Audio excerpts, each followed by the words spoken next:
From the humble beginnings of a finance company based in Kantamanto with a staff of 3, he created a major bank with a staff of over 600 people. That bank is no more. What could have gone so wrong? And are there any lessons to be learned? Prince Kofi Amoabeng, welcome to Time Today. Nice to be here. It's good to have you here. Yeah. You know, you are in many ways, for a lot of young people, and for many years, an icon. Do you agree? You know that, don't you? Yeah, sure, I know that. Arguably, I've been the most celebrated businessman in Ghana. And I say so because, you know, previously businessmen were haunted and they had to flee the country, but I had the right opportunity.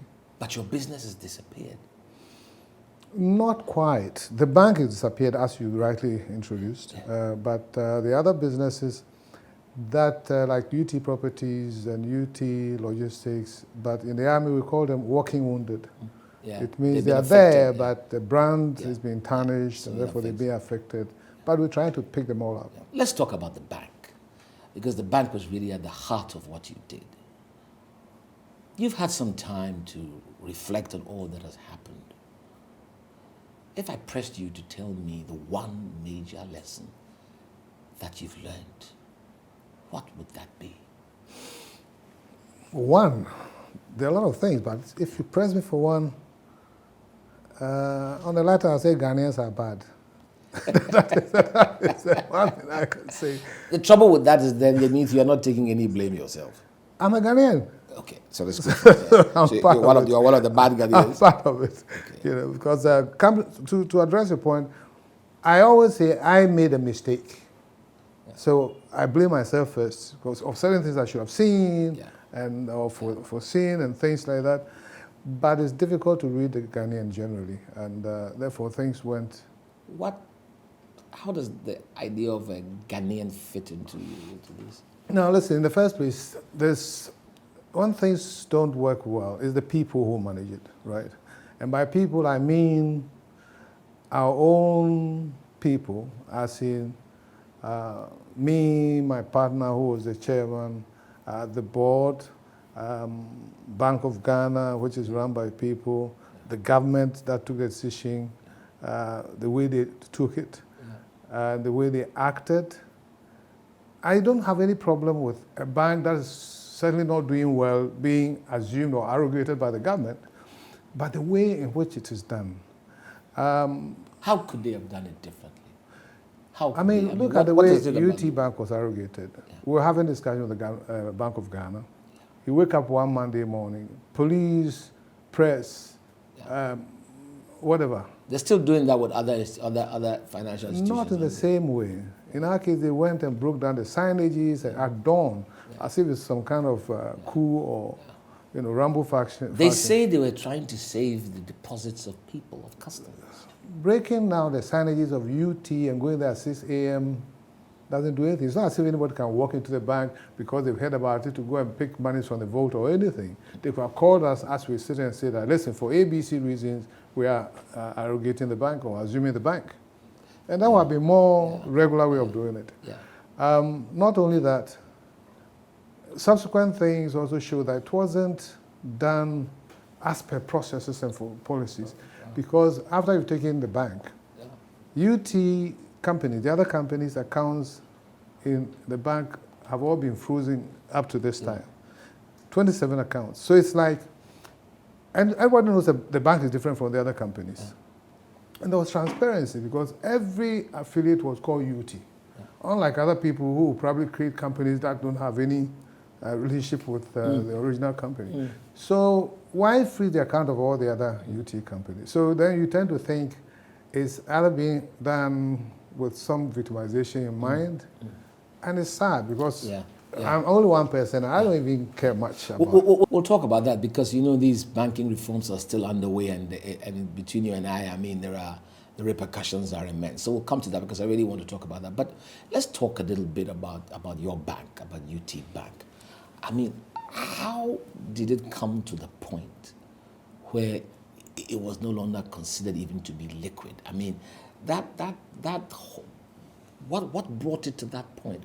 Would you say that one of the things that it suffered was in the area of weak governance, corporate governance? I mean, something must have brought the bank to that point. Yeah, to make it simpler, UT became UT because we had a peculiar or unique culture, which probably no company had it in this country. And because of that unique culture, which dwelt on good values and caring for each other and openness and transparency, the company grew in leaps and bounds. Now, up to the point in time that it was UT Financial Services and the point when we got listed on the stock exchange, it was okay to manage. We had a simple business model. We all were in tune and in line, and we had a culture that carried us through. Now, when we acquired the bank, the difference is that now it is about 200 people coming into the company with a different culture. Yeah. Not only that, we had to also employ top bankers, because we're not bankers ourselves. Yeah. And we had them from all the banks, Access Bank, UBA, Stanchart, whatever. Each one came with his or her own culture. Yeah. And they all came as head of various departments. Yeah. So wherever they went to sit, their culture was clashing with the original culture. But surely you should have fused it into one culture. I mean, there's a whole change management process that you would expect that a bank of that size would carry out. I mean, why would you oversee something where you had competing, if you like, cultures? You see, culture is something that you develop over a long time. Yeah.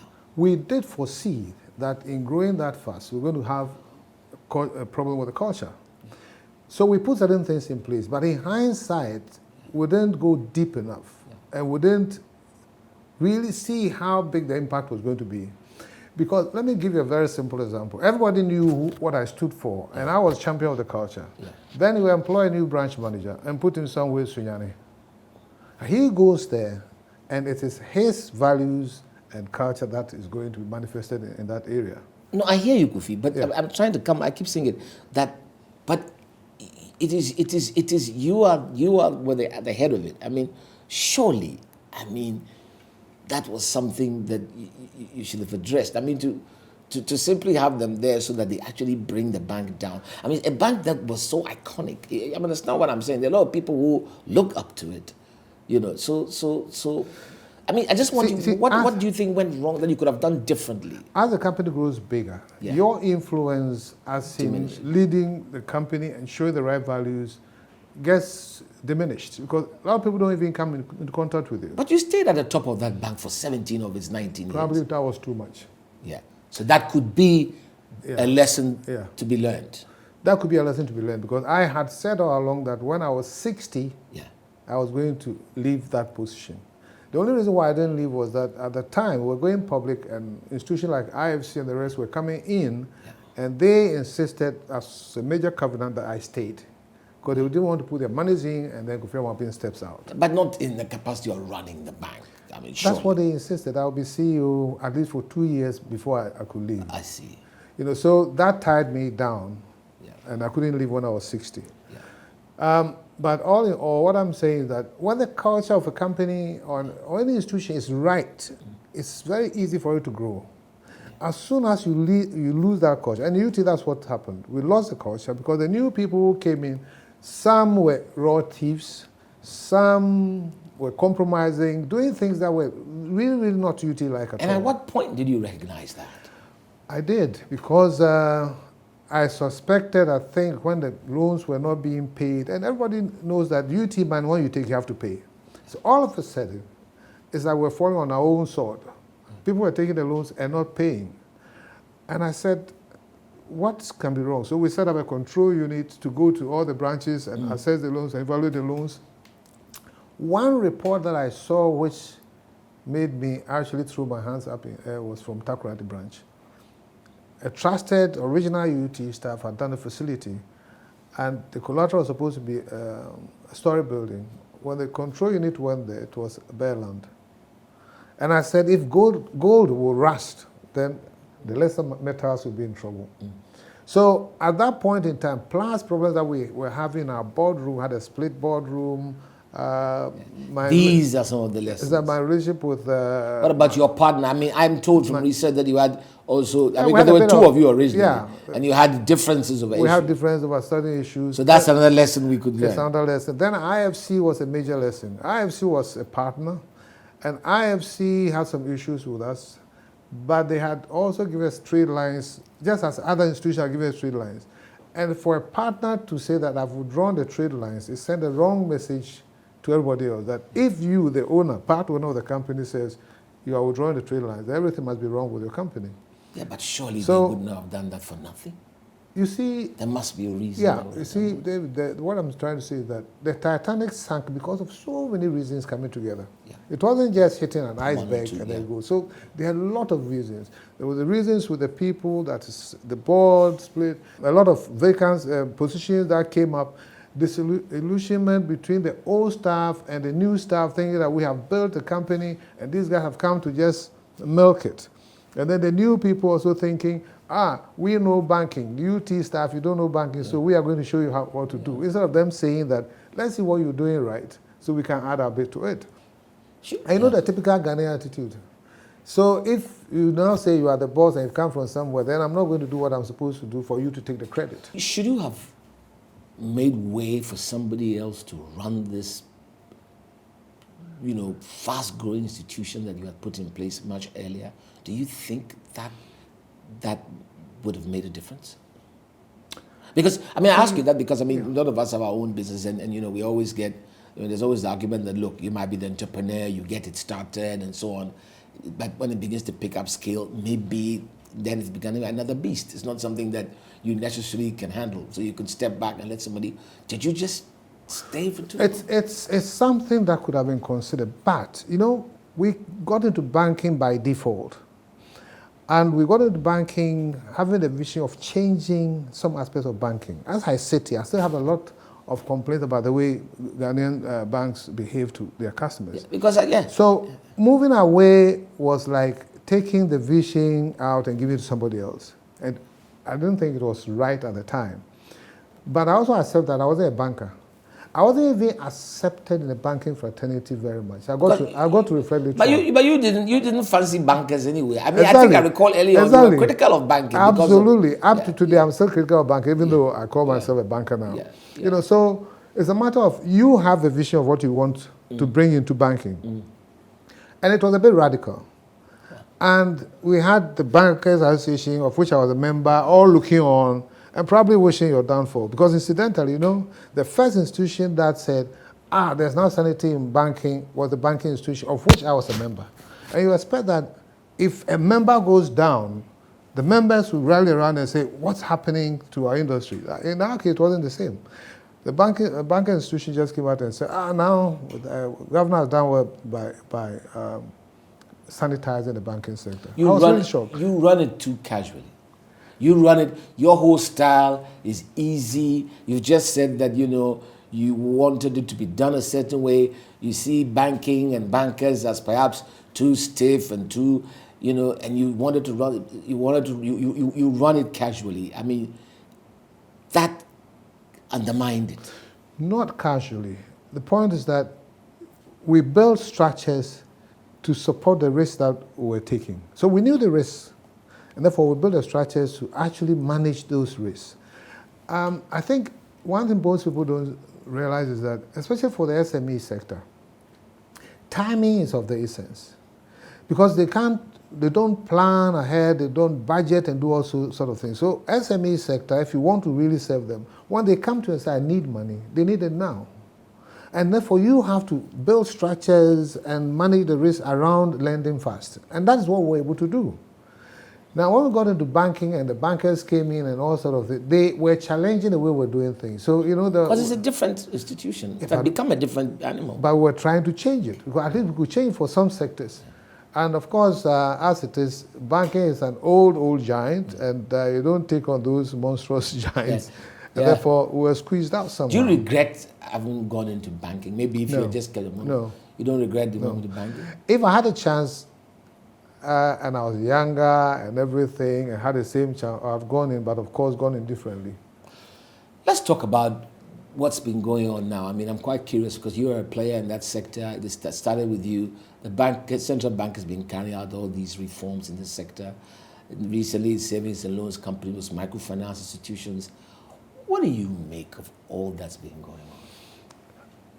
I didn't start by saying that Ghanaians are bad or whatever. You know, the point is, how were all these institutions licensed? When the Unique Trust was looking for a license, our application was sent to the Ministry of Interior and forwarded to the BNI. And the BNI did a complete background check on us, the directors, including going to Kantamanto, where I was drinking beer every weekend to check if I had any bills outstanding, and I do pay my bills. Mm-hmm. So there were processes. But with the way we run our country now, all institutions, processes, policies are thrown overboard because of party affiliation and so on and so forth. So licenses were just issued. This is my party member, this is my office, this is that. And they issued the license. Can you imagine them off? I didn't even know there were that many savings and loans and microfinance. It means we just give them out, just as we do in the petroleum sector. Who does that? Is that not the central bank? That's the central bank. The point is that, the point is that all institutions have their heads appointed by the ruling party. So I think when it comes to even institutions that should have their own independence, we say that just on the surface. And then you say it's the government. Because you go and pick someone and put a person there. If the government or president says jump, it's a matter of how high and how soon.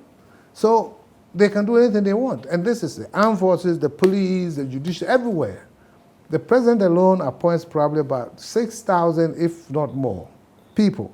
Balls, missions, whatever. What is the point you're trying to make? The point I'm trying to make is that the politics of today has taken over the institutions and are not allowing the institutions to work freely as they should work. Wow. You think that the real problem with all that's happened is politics? It is politics. It is absolute politics. Politics in the sense that what? That politics has created banks that really don't deserve to be banks. And so because then it's perfectly okay what's going on now, right? That it is okay. They were not supposed to. No, they were not supposed to. They had to bite the bullet because they said that, listen, all these things will hurt the economy. So it is correct that they shut them down? It is correct. Maybe the mode in which they are shutting them down that I think they have gone more into. But it's really, if you are not solvent and you are not liquid and you're causing pain to society, it should be shut down. But isn't that the easy option out? I mean, we've seen financial crises of these sorts occur in other places. They could also have decided to recapitalize and introduce governance measures, change the board. I mean, in America, they did things to keep. President Obama, dealt with it a different way. Absolutely. You see, that's the point. When it comes to Unique Trust or UT Bank, take me out. The point is that when you've grown an iconic institution, indigenous, by Ghanaians. Surely there should have been some interest in protecting that, no? Exactly, to say that this is what we created. I mean, Nigerians have a whole lot of Nigerian banks, international and so on and so forth. When you have your own bank, you will certainly run into difficulties when you run a business. Does that mean they should just take you out? Except that people are just waiting for things to happen so they can take the action that they can take. But we actually merged ourselves, we as in UT, headed by me, we merged ourselves to give the government that opportunity. Because if the government had come to meet a vibrant company, meeting all the regulatory requirements, they couldn't have taken us out. You messed yourself up, you gave loans. That we couldn't collect, and therefore had liquidity issues. But the point is that the government could have gone about it differently. Because, take for example, our whole exposure to the central bank was about 800 million. By closing down UT Bank, the government or the taxpayer loses over 2 billion. Now, wouldn't it have been probably more prudent, more rational to say that, let me freeze that debt, recapitalize the company, and pay even that debt in about 5 years? Did that question arise at all, or it never It will never come up. The point is that is your politics wrong? Could your politics I have been don't wrong? do politics, therefore it is wrong. Yeah, that's an interesting point. Yeah. Yes, by not doing it, you ask for trouble. Exactly, because what most people do is that they do both sides. That's it. I do neither. Yeah. So you don't believe in that? Politics affects everybody, but I don't like the way we do our politics. Yeah. And I always say that when I don't see what the politicians are going to do for the people, I'm not going to give them my money for them to come and be corrupt unto the people. So, but of course, if you come and you do the right thing, we'll support in every way because we want Ghana to develop. Do you feel that there are some major, because there was a bit of that talk, loans that you advanced to high-profile people, that really was part of your... Listen, David, I've advanced loans to people on all sides, including even at some point that the president, including the Minister of Finance. And in your particular case, I know you're talking about Ibrahim. Ibrahim, we did a facility for him. He had been a client for maybe about 6 years before this. And the project he was pursuing, maybe we got emotionally involved that we wanted to help a Ghanaian to put up a cement factory. Yeah. But even that, when we reached a limit that we could do a loan for any individual, we hit that limit. We were not giving additional money until Bank of Ghana came in and said, we're giving a waiver. Go above the limit. Then we did go above the limit, because if we don't go above the limit, our monies are stuck.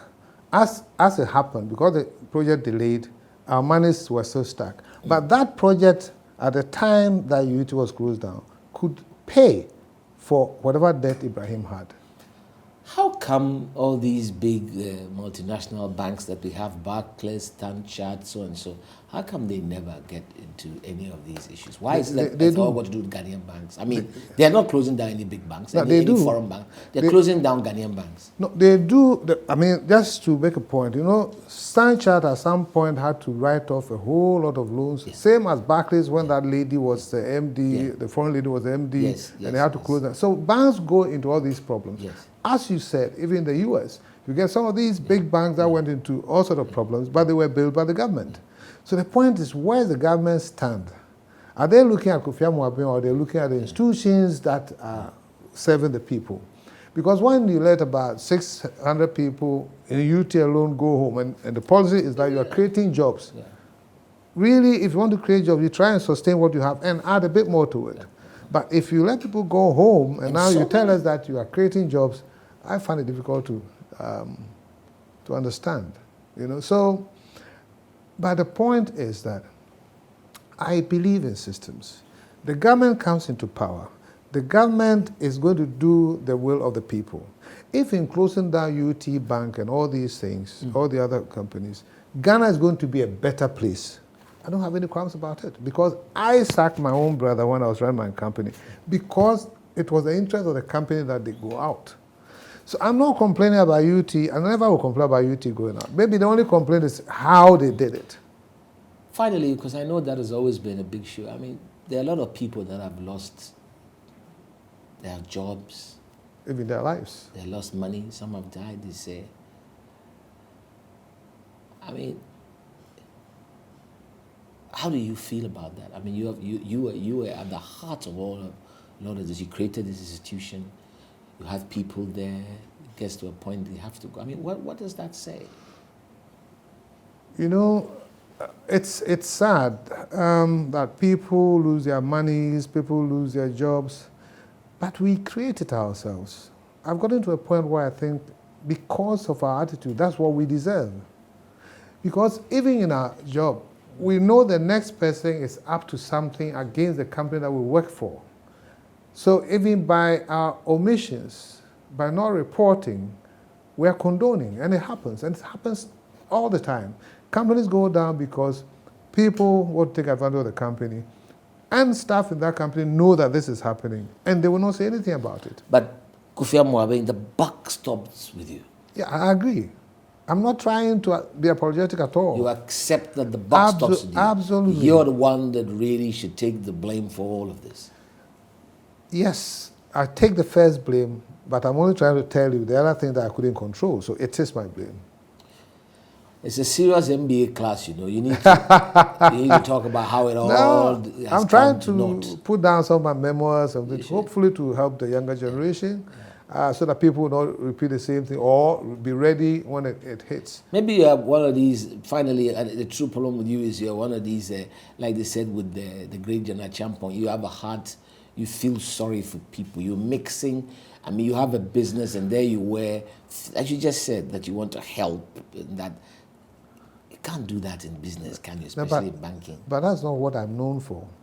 You are known for not helping people. You know, UT was known to Some be harsh, wild and hard. So what you're saying is a bit contradictory. I didn't change, but the model of the old UT also had to be adapted to the new system. Because when you have a client that you need the client's relationship and deposit and so on and so forth, it's not like before where you give the money and you go back for your money. Okay. You know, so people changed. The products changed, the processes changed, and so on and so forth. And we thought we were up to it. Yeah. But then the main thing was that the culture was gone, and the people that we're dealing with were not the same people, and they were not imbibing the values and the culture. So that's one of the big lessons. That's the big lesson. If you get the culture right, you are winning. If you get the culture wrong, you go down. Thank you. Thank you, David. I appreciate you coming. It's always my pleasure. Thank you very much.